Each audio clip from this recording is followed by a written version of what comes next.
Okay, చెప్పేస్తాను చూడు.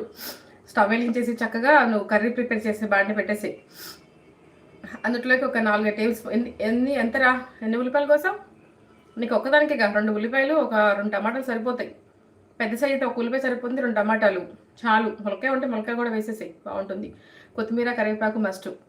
నూనె వేసేసి ఒక 3 స్పూన్లు ఫస్ట్ ఉప్పు చేపలు వేపేసేసాయి. ఉప్పు చేపలు వేపేటప్పుడు కరివేపాకు వేయి, వాసన రాదు, అస్సలు రాదు, నన్ను నమ్ము. వేసి చక్కగా అవి ఎర్రగా వేపేసుకొని ఒక బౌల్లోకి తీసుకో, దాంట్లో ఉంచొద్దు. అలాగే ఎగ్స్ కూడా కొంచెం వేపేసేసుకో, అవి కూడా కొంచెం ఉప్పు, పసుపు, కారం వేసి వేపేసేసుకొని పక్కన పెట్టేసేసుకో. పక్కన పెట్టేసేసుకొని కట్ చేసుకున్న ఉల్లిపాయలు, పచ్చిమిరపకాయలు, కొంచెం మెంతులు, జీలకర్ర వేసుకో. కర్రీ చాలా బాగుంటుంది అండ్ హెల్త్కి కూడా మంచిది. ఓకేనా?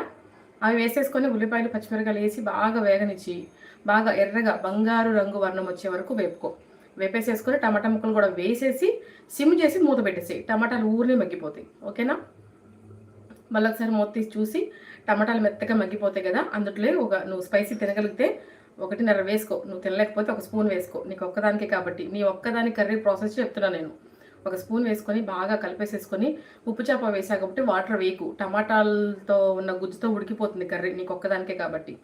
లేదక్క నేను వాటర్ కొంచెం వేస్తానంటే కొంచెం ఒక టీ గ్లాస్ వేసి అది కూడా అంతా చక్కగా దగ్గరకు వచ్చేదాకా ఉడకనిచ్చి కొత్తిమీర వేసేసి ఈ ఉప్పు చేపలు, కోడిగుడ్లు కూడా వేసేసి చక్కగా సిమ్లో మగ్గనివ్వు, హై పెట్టద్దు.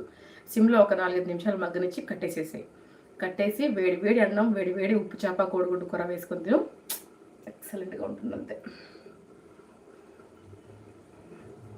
ఏ కర్రీలో అయినా ప్రైసీ